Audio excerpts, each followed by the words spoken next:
Our other major story is in Beirut, Lebanon, the aftermath of a cataclysmic explosion that killed at least 135 people and injured 5,000.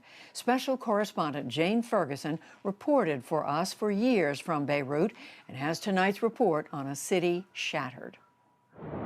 It began with a fire at the port, and then an explosion so great it created a mushroom cloud and a shockwave that roared through the entire city. On the city's streets, everyday life was shattered. A wedding photo shoot turns to disaster, and a priest performing mass runs for safety. Oh my God! Residents returning to their apartments found blasted out windows and glass-covered streets. 72-year-old janitor Bulus Tuma was standing outside his apartment when the explosion threw him back inside. I saw my wife here covered in blood, hit on her head, on her ears. My wife has high blood pressure. Everyone was worrying about their own condition. Beirut's hospitals, already overrun with coronavirus patients and partially destroyed, were flooded with the bloodied bodies of the walking wounded and those carried by others. I just was shouting, "Is my daughter okay?" I got to my apartment, which was unrecognizable with no door, and I saw my daughter at the beginning had 2 gashes on her leg and was naked and wrapped in a towel with my husband applying pressure. Dr. Sima Jilani is an emergency room doctor from Texas working in Beirut.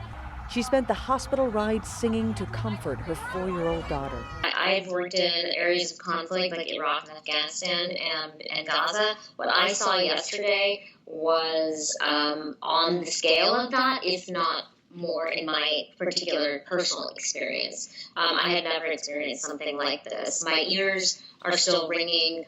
Lebanese security officials have said nearly 3,000 tons of the fertilizer, ammonium nitrate, was stored in the port. It's highly explosive and can be used for making improvised bombs. It had been there for 6 years after being confiscated from a ship. A level of mismanagement hard to comprehend. Today, Lebanese President Michel Aoun visited the blast site. In a speech later in the day, Aoun promised justice. We are determined to investigate and reveal what happened as soon as possible, to hand out punishment to those responsible. The port is a lifeline for a city and a country already in the grip of an economic collapse, the result of years of corrupt leadership. The large white buildings here, half destroyed, are grain silos, holding the country's precious supplies of wheat needed to provide subsidized bread to millions. Lebanon's people have been struggling to buy food in the midst of currency collapse and hyperinflation. Now, in a country where 50% of the population have slipped below the poverty line, the loss of grain supplies only adds to this catastrophe. Panicked families are still desperately trying to find missing loved ones.